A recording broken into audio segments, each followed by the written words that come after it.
ذات باری کے بارے جاننا، پیغمبر صلی اللہ علیہ وسلم کے بارے، آخرت کے بارے اور اعمال کی جزا و سزا کے بارے جاننا، یہ سارا علم الادیان ہے، جسے آپ کہہ سکتے ہیں نارمیٹیو سائنسز۔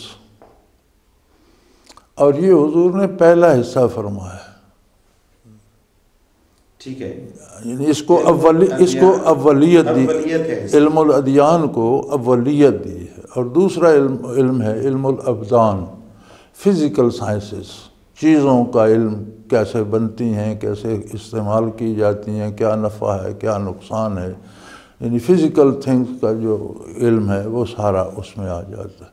تو مکمل علم جو ہے اس کے دو حصے ہیں، ایک حصہ عقائد و نظریات، یا آپ کہہ سکتے ہیں دین کا علم، دنیا و آخرت، دنیا کے اعمال کا آخرت میں نتیجہ کیا ہوگا، یہ سارا جوڑ کے اسے علم الادیان کہیں گے۔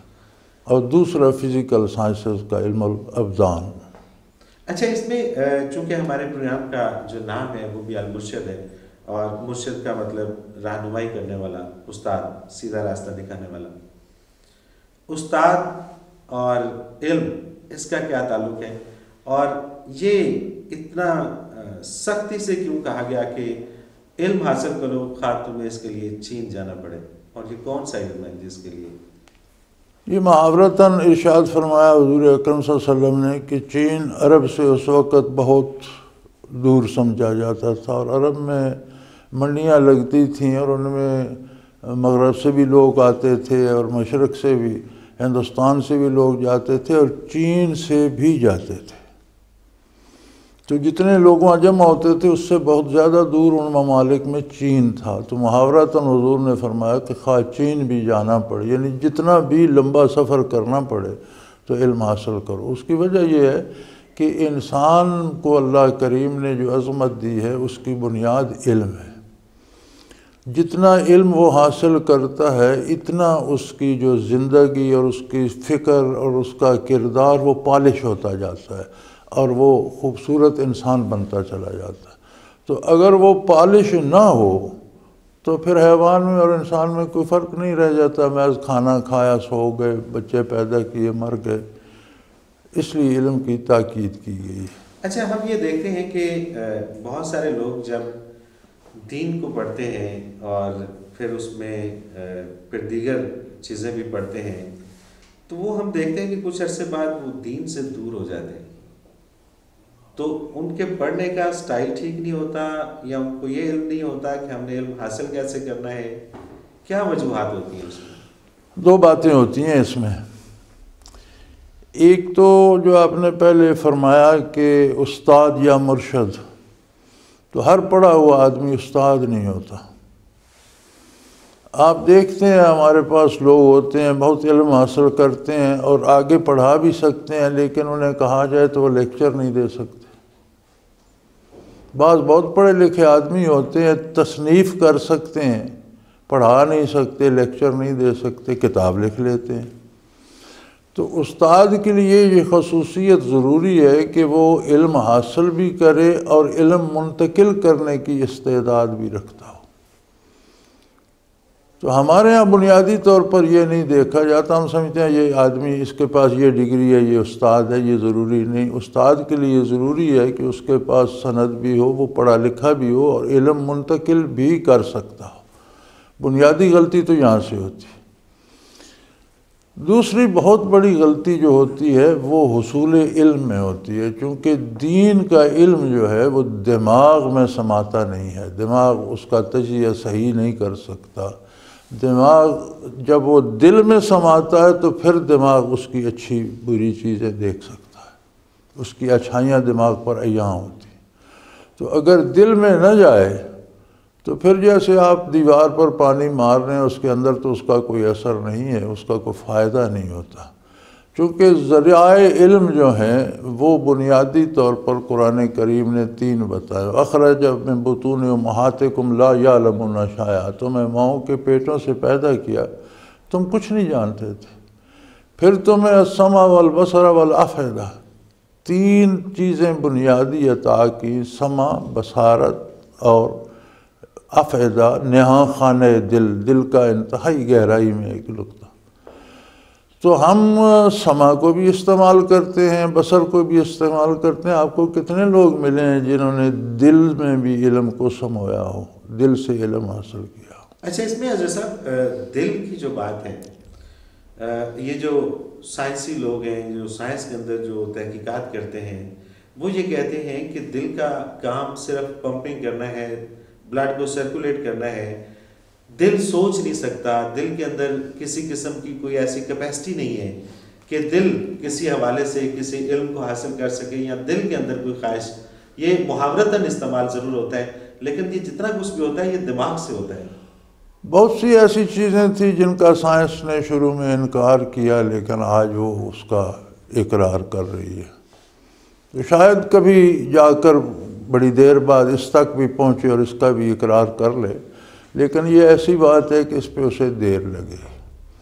خالق کائنات نے اس کو بنیادی نقطہ حصول علم کا قرار دیا، اور آپ دیکھ لیں کہ وہی الہی جو نازل ہوئی انبیاء پہ نازل ہوتی ہے، تو انبیاء بے مثل انسان ہوتے ہیں، کوئی غیر نبی ان کی مثال نہیں ہوتا اپنے تخلیقی طور پر، اور ان میں جو استعداد ہوتی ہے حصول وحی کی اور کلام باری کی اور ذات باری سے ہم کلام ہونے کی، یہ غیر نبی میں نہیں ہوتی۔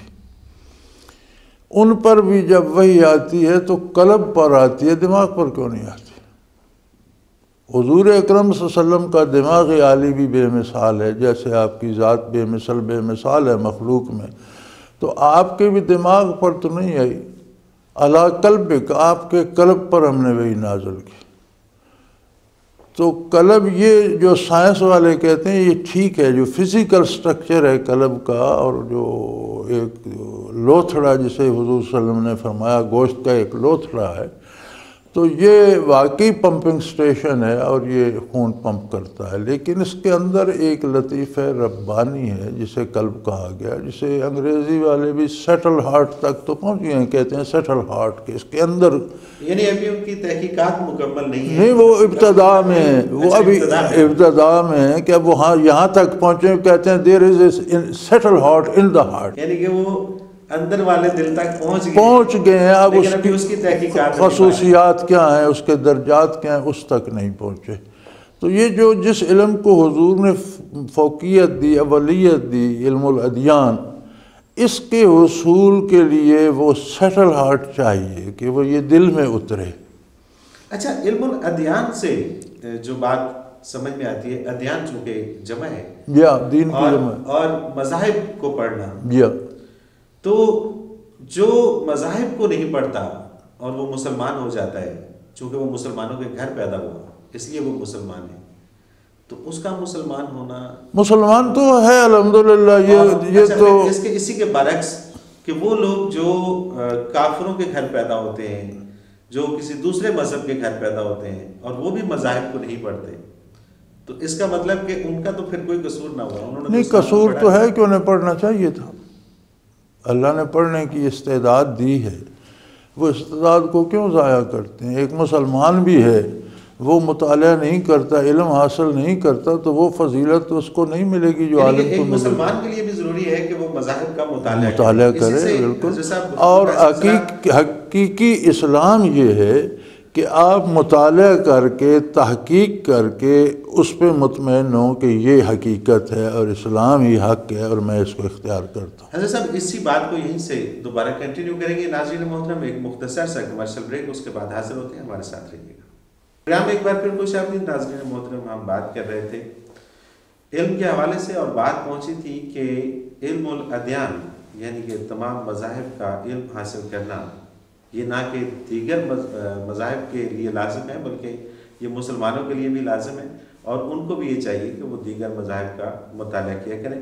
ناظرین محترم، اس موقع پر میں آپ کو بھی اس پروگرام میں شامل کرتے ہوئے آپ کے لیے ایک سٹپ آپ ٹی وی اسکرین پر دیکھ رہے ہیں، یہ ای میل ایڈریس ہے almurshid313@hotmail.com۔ اس پہ آپ ہمیں اپنے سوالات بھیج سکتے ہیں اور ان سوالات کو ہم اس پروگرام کے ذریعے آپ تک ان کے جوابات پہنچائیں گے۔ اور اسی طرح سے ٹیلی فون نمبر آپ نوٹ کر لیجئے 0333 4955 021، اس ٹیلی فون نمبر پر آپ ہمیں SMS کر سکتے ہیں اور جو بھی آپ کا سوال ہو وہ آپ ہمیں بھیج سکتے ہیں۔ گفتگو کا آغاز کرتے ہیں حضرت صاحب کہ اگر ایسا تو نہیں کہ جو لوگ بین المذاہب یا دیگر مذاہب کا مطالعہ کرنے جائیں گے ان کا اپنا ایمان لڑکھڑا جائے گا؟ اگر ان کا علم افیدہ یا دل میں نہیں ہوگا، دل زندہ نہیں ہوگا، تو یقیناً ایسا ہوگا۔ یعنی تینوں ذرائع اگر استعمال کریں گے تو کبھی نہیں ہو سکتا، چونکہ دل اسی کو قبول کرے گا جو سچائی ہوگی۔ لیکن اگر اس کی طرف سے غافل ہوں گے اور صرف سمع اور بصارت سے کریں گے تو پھر ان کے بھٹکنے کا امکان زیادہ ہوگا۔ یعنی کہ یہ طے بات ہے کہ علم حاصل کرنے کے 3 ذریعے ہیں، تینوں استعمال اور کیے تینوں جائیں اگر استعمال کیے جائیں گے تو اور پھر بات بنے گی۔ اس میں اہمیت سب سے زیادہ جو ہے وہ دل کی ہے، دل کی۔ لطیفہ قلب کی ہے، کہ جب تک وہ ادراک نہیں کرے گا وہ بیدار۔ اب آپ سمع بصارت کو بھی تو دیکھیں، آپ بیدار کرتے ہیں نا، ہر آدمی کی نظر وہاں نہیں پہنچی ہوتی، ہر آدمی وہ بات نہیں سن سکتا جو استاد اسے سکھاتا ہے، جو ٹیچر اسے دکھاتا ہے، تو اس سے جو کچھ وہ سیکھتا ہے وہ خود تو نہیں سیکھ سکتا۔ اسی طرح کوئی استاد چاہیے جو اس لطیفہ قلب کو بھی جگائے اور اس کو بھی وہ روشنی دے اور یہ بھی اس سیکھنے اور سمجھنے کے قابل ہو، تو پھر بات برابر برابر چلے گی۔ اور ایک ہے جو آپ پوچھ رہے تھے، بات چل رہی تھی بائی برتھ مسلمان ہونا، یہ ایک بڑی سعادت ہے الحمدللہ، والدین کا مسلمان ہونا، بائی برتھ مسلمان ہونا، وہ مسلمان ہے، اسے سارے اسلامی حقوق حاصل ہیں۔ لیکن اگر وہ بالغ ہو کر خود تحقیق کرتا ہے، ریسرچ کرتا ہے، مذاہب عالم کو دیکھتا ہے، اسلام کو پڑھتا ہے اور سلیکٹ کر کے پھر اسلام اختیار کرتا ہے تو اس کا درجہ بہت بلند ہے۔ اچھا، اس میں استاد کی جب ہم بات کر رہے تھے تو استاد کے بارے میں یہ کہا جاتا ہے کہ اگر کسی شخص نے آپ کو ایک لفظ بھی بتایا ہے تو آپ اس کی عزت کریں، اس کا احترام ہاں، یہ تو ٹھیک ہے، آپ نے اس سے ایک لفظ تو سیکھا، لیکن ہر شخص استاد بن نہیں سکتا، استعداد نہیں ہوتی۔ اچھا، میرا سوال یہاں پر ایک اور ہے کہ کون سا لفظ اس نے بتایا ہے تو ہم اس کی عزت کریں؟ استاد ایسا بھی تو کوئی شخص کوئی ایسا بھی لفظ بتا نہیں، سکتا لفظ سے مراد کہ یہ جو غلط لفظ ہو تو لفظ سے مراد یہ جو آپ کی زندگی میں تعمیری کام کرے۔ تخریب کا تو استاد کوئی نہیں ہوتا، تخریب تو از خود ہوتی رہتی ہے، اور کوئی استاد مل جائے تو بہت زیادہ ہوتی ہے، اسے استاد نہیں کہتے۔ استاد وہ ہوتا ہے جو آپ کو کوئی ایک لفظ بھی بتائے، ایک جملہ بھی بتائے جو آپ کی زندگی میں تعمیری کام کرے، بہتری کی طرف لے کے جائے۔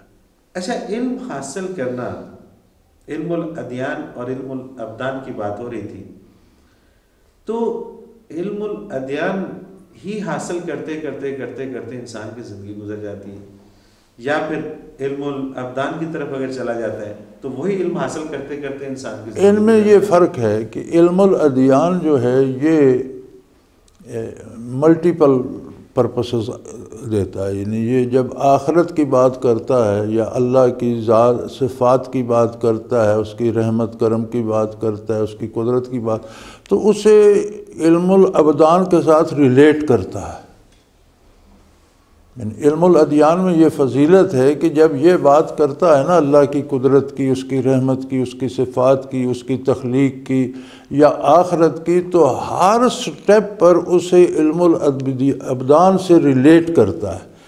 تو جب آپ علم ادیان کی طرف جاتے ہیں تو وہ ساتھ ساتھ آپ کو علم ابدان کے ساتھ ہر چیز کو ریلیٹ کر کے بتاتا جاتا ہے کہ آپ کا نظریہ کیا ہوگا، یہ علم الادیان ہے، اس کے مطابق آپ عمل کیا کریں گے، یہ علم الابدان ہے۔ تو یہ دونوں کو لے کر چلتا ہے، اس لیے اس میں بھٹکنے کا امکان نہیں ہوتا۔ جب کوئی علم الابدان کو صرف پڑھتا ہے ادیان کو چھوڑ کر، تو چونکہ وہ آخرت سے، اس کے نتائج سے، عظمت باری سے بحث نہیں کرتا، صرف فزیکل سٹرکچر کو لے کر، اس کے جو فزیکل معاملات ہیں، مادی معاملات ہیں، لے کر چلتا ہے، تو اس میں امکان ہوتا ہے کہ آدمی اسی میں غرق ہو جائے اور اس کے لیے فرصت ہی نہ بچے۔ اچھا، اسی طرح سے ہم یہ بھی دیکھتے ہیں حضرت صاحب کہ جس طرح سے ہومیوپیتھک میڈیکل ڈاکٹر جو ہیں وہ کہتے ہیں کہ جی ایلوپیتھک کوئی چیز نہیں ہے، ایلوپیتھک والے کہتے ہیں کہ ہومیوپیتھک تو صرف ڈرامہ ہے۔ اسی طرح ہم اس میں آ کے دیکھتے ہیں کہ وہ لوگ جو علم الادیان سیکھتے ہیں، پڑھتے ہیں، اس میں نالج حاصل کرتے ہیں، وہ کہتے ہیں کہ علم الابدان والے کوئی چیز نہیں ہے، وہ فارغ ہیں، اور علم الابدان والے کہتے ہیں کہ یار وہ تو پتہ نہیں کیا لوگ ہیں، اصل میں تو یہ چیز ہے۔ علم الابدان والوں کو تو میں زیادہ الزام نہیں دوں گا، چونکہ علم الابدان بحث ہی صرف مادیت کو کرتا ہے، لیکن علم الادیان والوں کو یہ نہیں کہنا چاہیے، کیونکہ علم الادیان سارا تو اسی مادی کائنات سے بحث کرتا ہے۔ علم الادیان جتنی بحث کرتا ہے وہ ہر قدم پر ساتھ مادی زندگی کو لے کے چلتا ہے۔ عقیدے میں وہ کہتا ہے یار اپنے بدن کی یہ اصلاح کرو، اپنے دماغ میں یہ بات بٹھاؤ، عمل کی ہوتی ہے تو کہتا ہے یہ بات اچھی ہے، یہ کھانے کے لیے حلال ہے، تو وہ تو سارا یعنی وہ تو مادی علوم کو ساتھ لے کے چلتا ہے علم الادیان جو ہے۔ اچھا، ایک بار پھر میں اس طرف آؤں گا کہ علم حاصل کرنے کے جو ذرائع ہیں وہ تین ہیں، اور ان تینوں میں جو سب سے اہم ذریعہ ہے وہ قلب ہے، وہ قلب ہے۔ یعنی کہ اگر کسی کی سماعت نہیں ہے، اگر کسی کی بصارت نہیں ہے، دل زندہ ہے تو اور اس کا دل زندہ ہے تو وہ علم حاصل کر سکتا ہے۔ کیسے؟ یہ دل جو ہے جی، یہ جب زندہ ہوتا ہے تو یہ سنتا بھی ہے، دیکھتا بھی ہے، اور اس کو وہ ذرائع بھی میسر آ جاتے ہیں جو مادی وجود کو ہیں۔ بات اس کے زندہ ہونے کی ہے، اور جب دل زندہ ہو کر دیکھتا ہے تو پھر یہ صرف مادی دنیا کو نہیں دیکھتا، یہ آخرت کو بھی ساتھ دیکھتا ہے، ان حقائق تک بھی اس کی نظر جاتی ہے، اور اس کے علوم میں بہت زیادہ وسعت آ جاتی ہے۔ اگر دل اگر زندہ ہو، کوئی علم حاصل کرنا چاہیں تو آپ قرآن کریم میں دیکھیں گے تو جگہ جگہ آپ کو ملے گا کہ یہ لوگ جاہل ہیں، یہ لوگ بے مراد ہیں، یہ لوگ اس لیے کہ ہم نے ان کے دلوں کو مردہ کر دیا۔ جی ہاں، بالکل۔ جب دل مردہ ہو جاتا ہے تو پھر قرآن کریم کہتا ہے کہ ان کے کان بھی گنگے بہرے ہو گئے، ان کی زبان بھی گنگی ہو گئی، ان کی آنکھیں بھی اندھی ہو گئی، حالانکہ وہ کان ان کے سلامت ہیں، بات کر رہے ہیں، دیکھ رہے ہیں۔ وہ فرماتے ہیں ان کو اچھائی اور برائی اور بھلائی میں تمیز نظر نہیں آتی، تو ان کے دیکھنے کا کیا فائدہ؟ بھلی بری بات میں تمیز نہیں کر سکتے تو ان کا سننا نہ سننے کے برابر ہوا۔ جب انہیں نفع نہیں دیتا، دیکھیں نا، دیکھا جاتا ہے اپنے نفع کے لیے، سنا جاتا ہے اپنے نفع کے لیے، بات کی جاتی ہے جس سے کچھ حاصل ہو، تو جب سنیں بھی، دیکھیں بھی، بات بھی کریں اور حاصل کچھ نہ الٹا نقصان ہو تو اسے قرآن کہتا ہے یہ گنگے ہیں، بہرے ہیں، اندھے ہیں۔ یعنی جو نظر سے، بصارت سے، زبان سے جو کیفیت حاصل کرنا جو وہ نہیں کر پا رہے، ضائع کر رہے ہیں۔ تو جب دل زندہ، حضرت صاحب ایک اور سوال اٹھتا ہے کہ ہم چونکہ مسلمان ہیں، ہمارا ملک مسلمانوں کا ملک، الحمدللہ بڑی قربانیاں دیں اور ایک الگ خطہ ہم نے لیا، الحمدللہ، صرف اس لیے کہ ہم آزادی سے اپنا اسلام یہاں پر پھیلا سکیں اور اس پہ عمل کر سکیں، تو ہم دیکھتے ہیں کہ تعلیمی نظام کے اندر تو صرف دو ہی ذریعے استعمال ہو رہے ہیں، بصارت ہے یا سماعت ہے۔ یہ قلبی ذریعہ جو ہے، گزارش یہ ہے جی کہ ہم آزاد ہو گئے لیکن ہم آزاد ہو نہیں سکے۔ ہمیں یہ خوش فہمی ہے کہ ہم آزاد ہیں۔ آزادی ہوتی ہے کہ آپ اپنی مرضی سے جی سکیں۔ ہم جی رہے ہیں اسی کالونیل سسٹم کے تحت جو لارڈ کلائیو نے بنایا تھا، یعنی ہم کہنے کو آزاد ہو گئے، لیکن ہوا یہ کہ کچھ خاندان مالکوں کی جگہ، انگریزوں کی جگہ آ کر بیٹھ گئے اور باقی پورا ملک ان کا غلام ہو گیا، سلیب ہو گیا۔ چونکہ ہمارا سسٹم سلیوری ہے، جو انگریز نے سلیوری سسٹم بنایا تھا وہی چل رہا ہے۔ ہم نے کوئی دستور بنایا، کوئی آئین بدلا، ہم نے کوئی عدالتی نظام بدلا، ہم نے کوئی تعلیمی نظام بدلا، ہم نے کوئی سیاسی نظام بدلا، کیا ہم نے کوئی معاشی نظام بدلا؟ اپنا بنایا؟ اگر نہیں بنایا تو انگریز اگر ہندوستان میں رہے تو اس سے کیا فرق پڑتا ہے؟ ہر مذہب کو بندہ ہر جگہ رہ سکتا ہے۔ فرق یہ ہے کہ آپ اپنی مرضی سے نہیں جی رہے، اپنے دستور کے مطابق نہیں جی رہے، آپ کے ساتھ اپنے قانون اور دستور کے مطابق سلوک نہیں ہو رہا۔ جو رشتہ حاکم کا اور رعیت کا ہے وہ مالک کا اور غلام کا انگریز نے بنایا تھا، وہی چل رہا ہے۔ تو اس قرآن پاک فرقان حمید کے بتائے ہوئے راستے پر عمل کرتے ہوئے ہم علم حاصل کرنے نکلتے ہیں تو ہمیں کن چیزوں کا خیال رکھنا ہوگا، اور اگر ہم بحیثیت حکمران کسی چیز کو امپلیمنٹ کرنا چاہیں تو پھر ہمیں کون سے قوانین کو سامنے رکھتے ہوئے، قرآن پاک کے کون سے قوانین کو سامنے رکھتے ہوئے ہمیں قرآن پاک کرنا ہوگا کہ ہم اس سے دور نہ ہوں؟ قرآن پاک الحمدللہ اتنی باریک اور چھوٹی چھوٹی باتوں تک چلا جاتا ہے بحث کرتے ہوئے کہ دنیا کی کوئی دوسری کتاب ان باریکیوں کو نہیں دیکھتی۔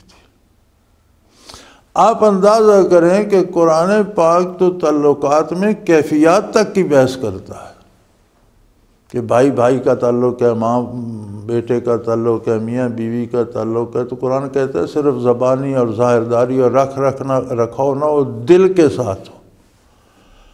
دنیا کا کوئی علم اس حد تک جاتا ہے کہ آپ کی کیفیات قلبی بھی جو ہیں وہ درست ہونی چاہیے۔ طریقے بتاتے ہیں علم الابدان والے، لیکن قرآن تو اس کی تہ تک اور اندر تک جاتا ہے اور ہر بات کو بہت باریکی تک دیکھتا ہے۔ یہ الگ بات ہے کہ ہم نے قرآن سے سمجھنا چھوڑ دیا، ہم نے قرآن کو اہمیت نہیں دیا، بولتے ہم قرآن پڑھتے نہیں ہیں، پڑھتے ہیں تو ثواب کے لیے کچھ پڑھ لیا، پتہ کوئی نہیں اس کا مفہوم کیا ہے، معنی کیا ہے، تو اس طرف ہمارا رجحان کم ہو گیا۔ ہم نے یہ صرف مولوی صاحب پر اور ان کے شاگردوں پر چھوڑ دیا ہے، وہ پڑھتے رہیں سمجھتے رہیں۔ اور قرآن تو ہر انسان کے لیے، یعنی کمال مزے کی بات یہ ہے قرآن تو کافروں سے باتیں کرتا ہے اور ان سے بحث کرتا ہے کہ بھئی کیا کر رہے ہو تم، کیوں عظمت باری کو نہیں پہچانا؟ آپ دیکھتے نہیں جگہ جگہ کہتے ہیں یا ایھا الکافرون، اے انکار کرنے والو، اے بھاگنے والو، میرے پاس آؤ، بات کرو، سمجھو، بتاؤ تمہیں کیا اعتراض ہے، کیوں تمہیں ان چیزوں کی سمجھ نہیں آ رہی؟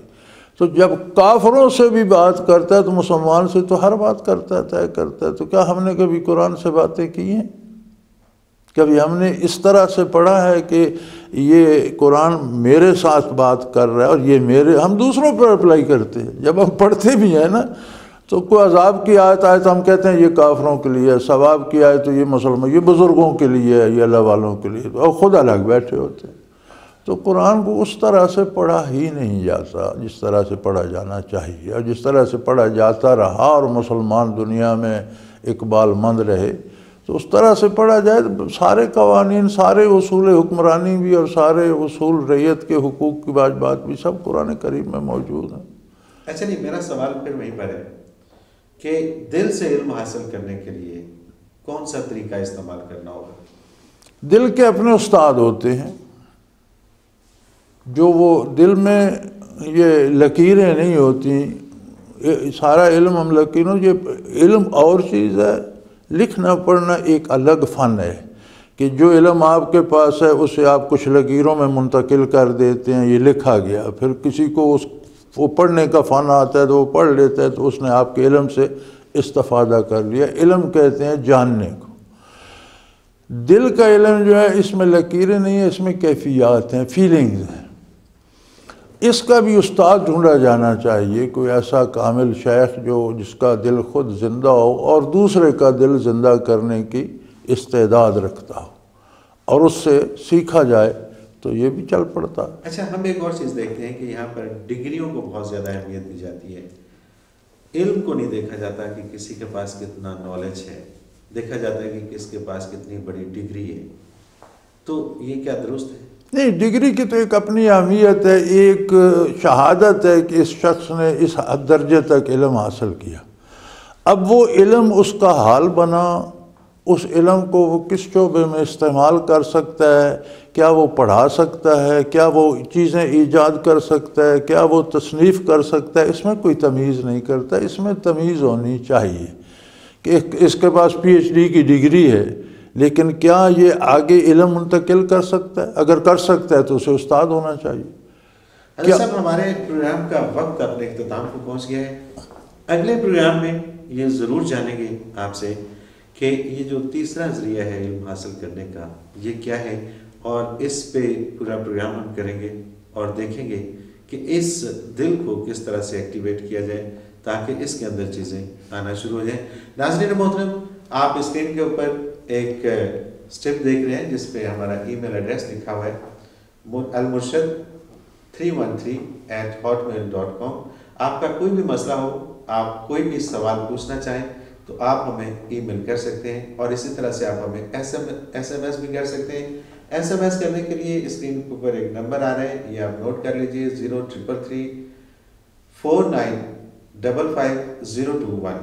اس پہ آپ ہمیں ایس ایم ایس کر دیجیے گا، اور ہم آپ کے تمام سوالات کے جوابات حضرت صاحب سے لیں گے اور آپ تک پہنچائیں گے۔